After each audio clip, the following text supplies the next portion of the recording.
तो चलिए अब बात कर लेते हैं अमानगंज की, जहां पर चुनाव के नतीजे भी आने शुरू हो चुके हैं। अमानगंज की बात की जाए तो बता दें कि नगरीय निकाय चुनाव का परिणाम आना शुरू हो चुका है, जहां पर अमानगंज में बीजेपी की जीत हुई है। बीजेपी ने 8 सीटों पर अपना कब्जा जमाया, तो वहीं कांग्रेस को 3 सीटों पर जीत मिली है। तो वहीं 3 सीटों पर निर्दलीयों ने भी अपना कब्जा जमाया है।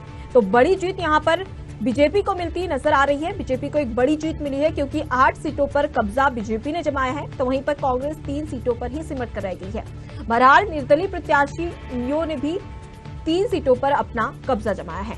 तो बड़ी अपडेट आपको दे रहे हैं आजमगंज को लेकर, जहां पर माफ कीजिएगा अमानगंज को लेकर, जहां पर नगरीय निकाय चुनाव का परिणाम आ गया है। अमानगंज में बीजेपी की जीत हुई है। बीजेपी के 8 सीटों पर कब्जा जमा है, तो वहीं पर कांग्रेस सिर्फ 3 सीटों पर ही अमानगंज में सिमट कर रह गई है।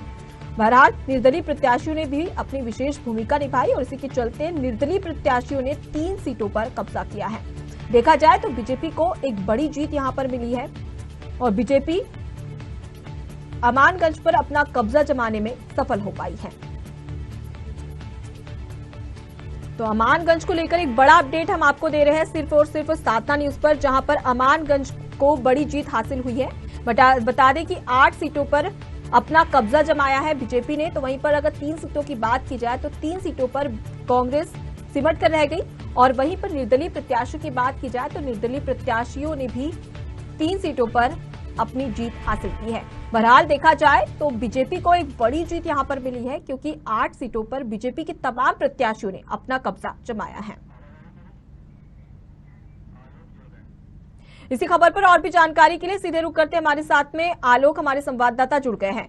आलोक, अमानगंज में बीजेपी को प्रचंड जीत मिली है।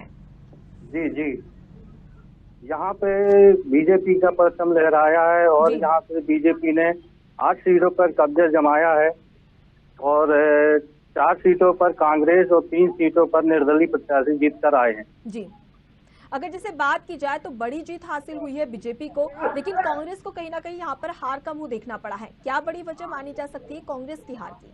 कार्यकर्ता और संगठन जी, इसमें कुछ कमियां थी, जिस कारण से कांग्रेस को पराजय का मुंह देखना पड़ा। जी, और टिकट बंटवारे को लेकर के इसमें जो टिकट बंटवारा हुआ है उस कारण से ये पराजय का मुंह देखना पड़ा है। जी आलोक, अगर देखा जाए तो बीजेपी को बड़ी जीत हासिल हुई है। अगर जीत की वजह मानी जाए तो बीजेपी की जीत की वजह क्या है? हेलो जी, आप तक मेरी आवाज पहुंच पा रही है? जी जी जी आलोक, अगर देखा जाए तो बीजेपी को बड़ी जीत हासिल हुई है। 8 सीटों पर बीजेपी ने अपना कब्जा जमाया है। क्या बड़ी वजह मानी जा सकती है जीत की? पार्टी के जो कार्यकर्ता और संगठन मजबूती से कार्य कर रहे थे जी, उन्हीं की जीत हुई है और यहाँ अमानगंज नगर परिषद में भाजपा का कब्जा जमाया हुआ है। जी, बहुत बहुत शुक्रिया तमाम जानकारी हमें देने के लिए। तो अमानगंज से एक बड़ी खबर आपको बता रहे हैं, जहां पर बीजेपी ने अपनी जीत हासिल कर दी है। 8 सीटों पर बीजेपी ने अपना कब्जा किया है, तो वहीं पर कांग्रेस सिर्फ 3 सीटों पर ही सिमट कर रह गई है। बहरहाल निर्दलीय प्रत्याशियों की बात की जाए तो निर्दलीय प्रत्याशियों में से 3 प्रत्याशियों ने अपना कब्जा 3 सीटों पर जमाया है।